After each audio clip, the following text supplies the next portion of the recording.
Hi, I'm Dr. Boyce Watkins from Your Black World, and today I got a couple of emails from a couple of African American women in the magazine industry who were a little bit disappointed, I think, by the recent decision by Essence Magazine, or the editor-in-chief, Constance White, to hire a guy named Michael Bolerdick, I think is how you pronounce his name, as the managing editor. Now, Michael is a white male, and he's been given a position that Constance describes as one that is simply designed to allow him to make sure that things flow smoothly and to manage the workflow, not to manage the content of the magazine, which was interesting to me. I kind of feel like it's sort of it's a little bit of a soft statement. I wouldn't say misleading, but it's hard for me to imagine that as the managing editor of a magazine, which is a pretty powerful position,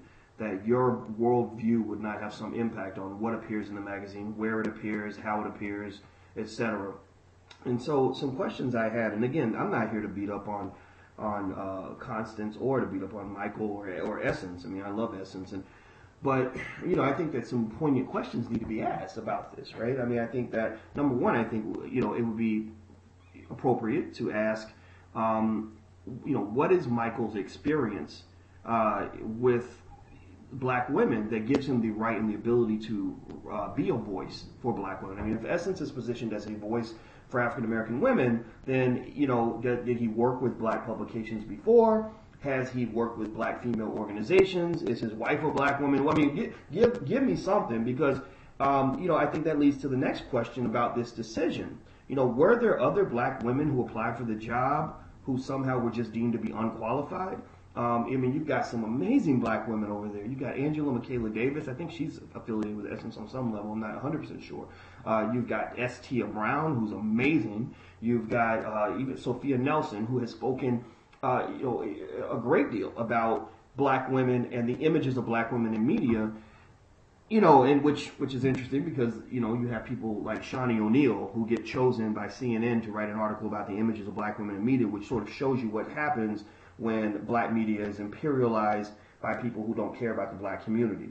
And I think that ultimately, I think that black women and all of us have a right to ask, what is the vision of Essence? I have a black daughter and some goddaughters who are all my kids. When I say my god kids, they're really my kids.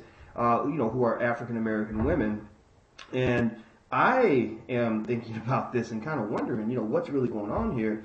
And I think that the final question to ask really is, what is Essence? Is Essence the voice of black women? I don't know if it is. I think that Essence is the voice of its shareholders, which are predominantly not black women. I think that if a black woman within Essence were to take a position that were deemed to be too radical, even if it's true, it would be shut down by some white guy at the top of the chain. Let's be clear.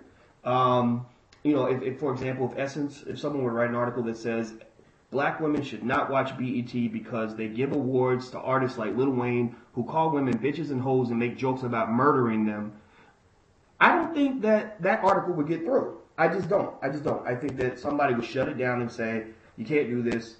This is going to mess up our money. You can't attack corporate America. You can't attack big media outlets, whatever. So, long story short, I'm not sure if Essence is a voice for black women as much as it is a predominantly white-owned media organization that is marketed and targeted to African Americans. And you see a lot of that.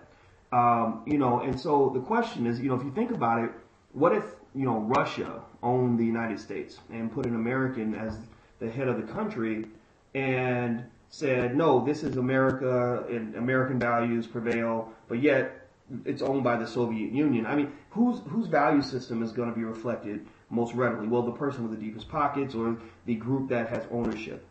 Because ownership is power. So I think that people have to make their own decisions. I know personally, if I go and I want to hear the voice of black women, I'm going to go to blogs written by black women. I'm going to go talk to black women. I'm going to go hear from forums with black women. I don't know if I'm going to go to Essence, because I'm just not 100% sure if that's the same magazine that's picking women like Nene Leakes as empowerment speakers at the Essence Music Festival. That doesn't make any sense to me, but I'm not hating. I'm just telling the truth. I'm Dr. Boyce Watkins. Take care. God bless. Peace out.